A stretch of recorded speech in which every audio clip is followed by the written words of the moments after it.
Deuteronomy Chapter 11. Love the Lord your God, and keep his requirements, his decrees, his laws, and his commands always. Remember today that your children were not the ones who saw and experienced the discipline of the Lord your God, his majesty, his mighty hand, his outstretched arm, the signs he performed, and the things he did in the heart of Egypt, both to Pharaoh king of Egypt and to his whole country.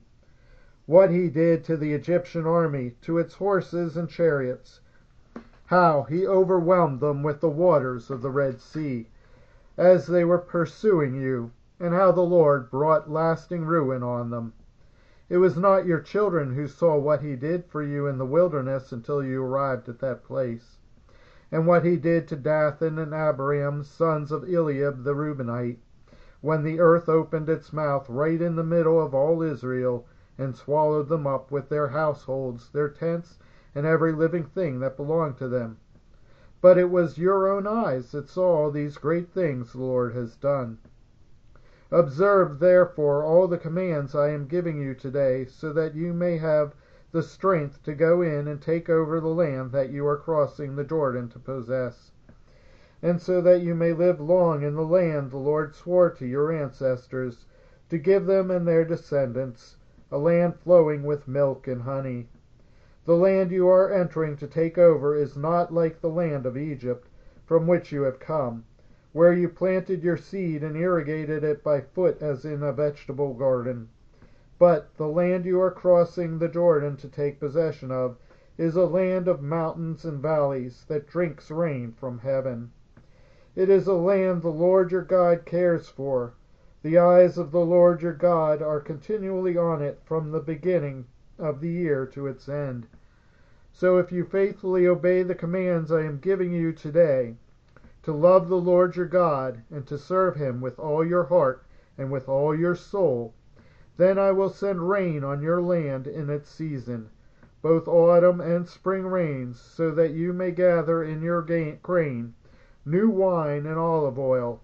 I will provide the grass in the fields for your cattle, and you will eat and be satisfied. Be careful, or you will be enticed to turn away and worship other gods, and bow down to them. Then the Lord's anger will burn against you, and he will shut up the heavens, so that it will not rain, and the ground will yield no produce. And you will soon perish from the good land the Lord is giving you. Fix these words of mine in your hearts and minds.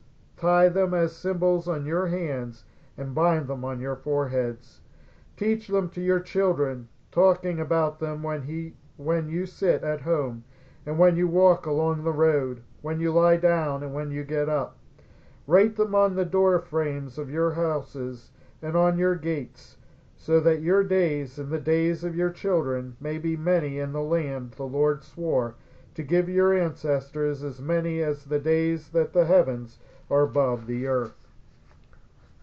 If you carefully observe all these commands I am giving you to follow, to love the Lord your God, to walk in obedience to him, and to hold fast to him, then the Lord will drive out all these nations before you, and you will dispossess nations larger and stronger than you.